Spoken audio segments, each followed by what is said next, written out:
এটাকে বলে কাজির ভাত, কাজির ভাতের একটা পার্টি। এই যে হলো ইয়েলো কালার, হলুদ কালারের একটা কাজির ভাত। যদিও এখানে ওইভাবে কাজি পাতা হয় না, কিন্তু নর্মালি কালারফুল একটা রাইস আর কি করা। আর হলো ভর্তা, আর সাথে এই যে দেখেন কি মরিচ, এটা বাবা এটার নাম আমি বলতে চাই না, এটার নাম বললে আমার ভয় লাগবে। আমি কিচ্ছু বললাম না, আপনারা দেখে নেন এটা কি। দর্শক কমেন্টস করবেন যে এটা কি, আপনাদেরকে দেখালাম।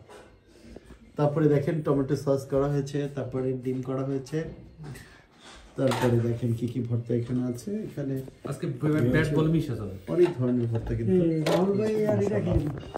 অনেক চমৎকার এই আইটেমটা। মেনুটা আসলেই করতে কিন্তু অনেক সময়ের ব্যাপার এবং অনেক কষ্টসাধ্য। কিন্তু আমরা যেমন মাছ মাংস এরকম বিরিয়ানি পোলাও দ্রুত কিন্তু করে ফেলানো যায়, কিন্তু যদি আপনি ভর্তা করেন, ভর্তার আইটেম আসলেই রেয়ার। এটা করা অনেক টাফ, অনেক টাইম এক্সপেন্ড হয় এবং সময় তো যাবেই, এবং এটা আসলে রেসিপিটা খুবই টাফ করা, টেস্টি করাটা সবাই মিলে তারপরে করা হয়েছে। এর জন্য অনেক ধন্যবাদ সবাইকে, অনেক শুভেচ্ছা। সবাই কমেন্টস করবেন যে কেমন লাগলো।